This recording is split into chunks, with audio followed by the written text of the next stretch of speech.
Well, well, well, what do we have here? We've got a 2002 BMW 325 CIC-A. So convertible, two-door, automatic. Today, or I guess this evening rather, it is in for one purpose and one purpose only, and that is to get a manual transmission swap. So what are we throwing in? Well, I've got a Getrag 250 from a 2000 323i drive shaft from the same car with a new CSB. I've got a flywheel and clutch from a 328, actually a late E46, but the flywheel's the same.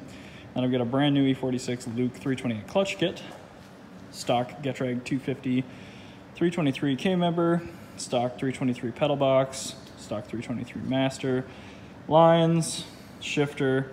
I do have a short shift lever, and I'll have to grab the boot out of another car, which I'll show you in just a second. This thing, which is, I think it's an 02 as well, might be an 01, but it's a 330 CI manual, and it is destined for parts car or track car goodness. So I'm probably going to save the boot and maybe the shift knob from this car, maybe. And I might honestly turn it into spec E46. The glass. Haven't actually looked under the hood. The guy said he was going to use this as the manual donor until I explained to him that that wouldn't work. Unfortunately, the 330 and the 325 aren't compatible with the rear end and the drive shaft. The transmission itself will bolt on just fine. But I've got a good 3-liter motor and full ZF 5-speed behind there. Definitely has some of the electronics out. Looks like most of the engine wiring harness is off, unfortunately. Or at least the coil harness. No, it's just over here. So I will get this fired back up because I'm probably going to put it back together and just sell the car, honestly. I'm taking this thing in trade on labor instead of actually charging him, so we'll see how that goes. But yeah, I've got a 330 manual now. Whoopee. Oh, fun fact, it doesn't have any brakes currently because the 16-inch wheels from his 325 don't fit on 330 brakes. So they're actually tied up behind the wheels. So I'm gonna have to figure that one out. Well, first impressions, this thing is ludicrously clean, as it should be. It's a convertible, but yeah.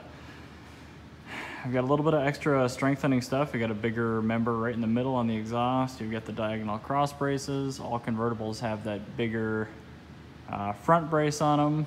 So I'm gonna start by taking all that off. Then I'll be pulling the exhaust. Then I'll be going for that center aluminum heat shield right behind here. Once that's down, I'll pull the drive shaft. Then I'm going for the shifter. After that, I'll be unbolting the torque converter from the flex plate. Then I'll be pulling the transmission down and out after I brace the engine in the engine bay so it doesn't smack forward into the radiator. And then after that, we'll actually be starting to prep with manual stuff, which is gonna be great. And basically that's pilot bearing, flywheel, new clutch kit. Then we'll be popping on the transmission after confirming it's got fluid in it, since it is a used unit. Then yeah, kind of drive shaft, heat shield, exhaust. Then I'll be doing some basic wiring to make sure everything's hunky-dory and the car knows that it's now a manual. And then that's pretty much it. So I'll try to do some video periodically here and there. If you guys are curious on the full process, I do have a pretty thorough video from when I did that 2004 325i to 330 ZHP auto to manual 325 to 330 ZHP engine and transmission swap a couple of years ago. So I recommend you check that out, but still never hurts to document these things. More is always better than less. Well, I was just about to take an intermission because I needed to go get my air chisel since all of the exhaust nuts rusted off. And the fuel pump died on my M3. So my only running driving vehicle I have here is Blubski, and I don't trust that thing even to go the round trip of like 30 miles. Well, the fuel pump, if original, had a pretty good run. I think the thing is 195,500 on it now, so that's still really, really inconvenient. Time to message some people and see what we can do. So I put some 5W30 or whatever I found in the basement into it, and I reconnected the coil harness. Now I'm going to put the battery back on it and see if I can get this thing to move. Just put it away, basically. So apparently it has 160K on it. Battery connection's bad, okay.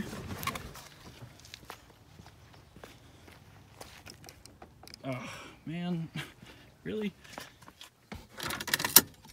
This is like the good old days of cold starts. Having stupid issues.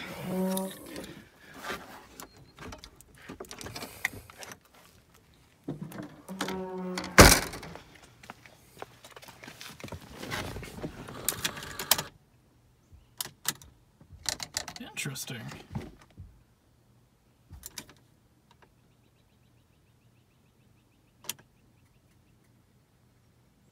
The battery connection's definitely bad. Let's try this again.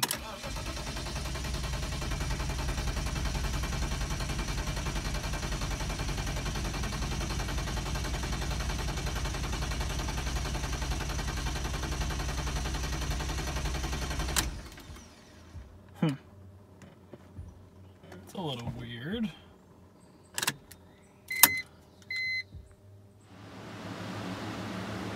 Well, that's weird.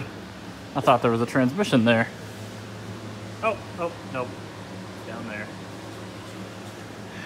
Next step is going to be pulling off that automatic transmission ring gear, bolting up that dual mass flywheel,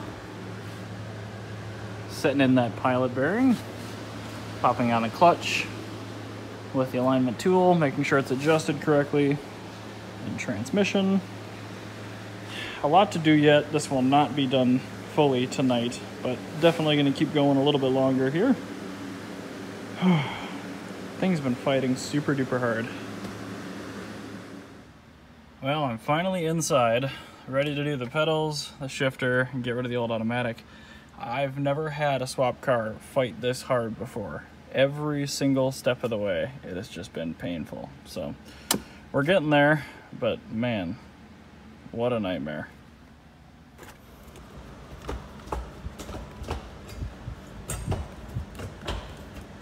Oh, sorry. Testing out the shifter. That's a really short throw, but it feels nice. I'm gonna try to start it. I've got all the wiring done. It's in neutral. Seems fine. Clutch is a little soggy. Pop it in first.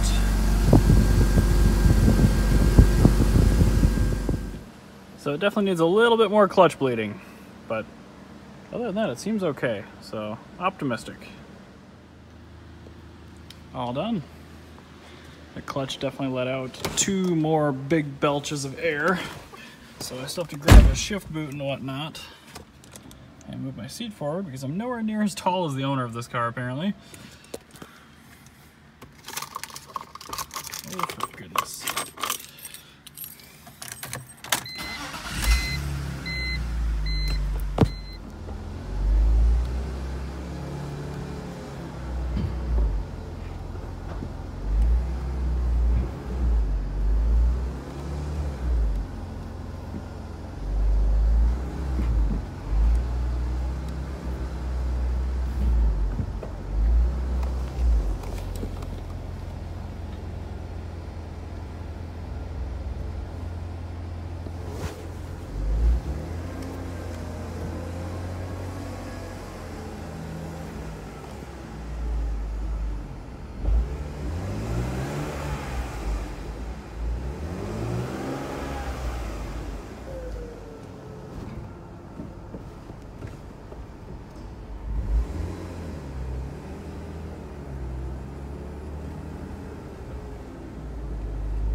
Another one, good to go.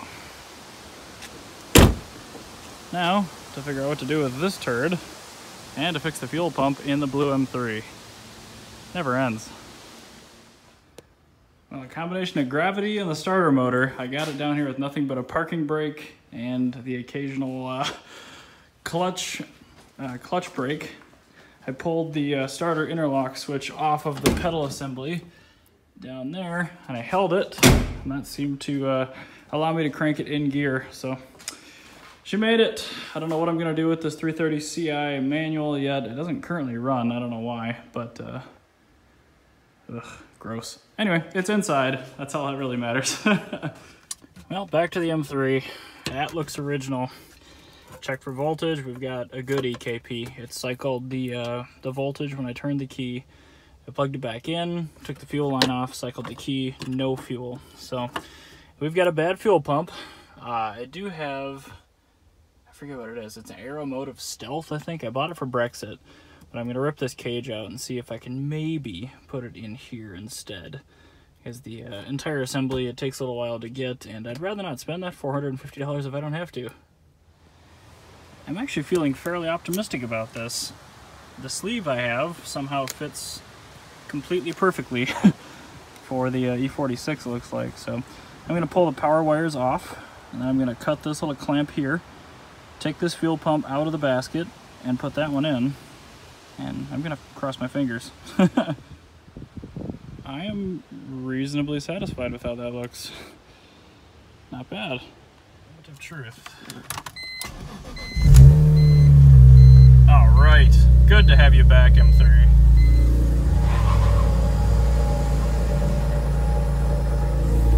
I'll take it.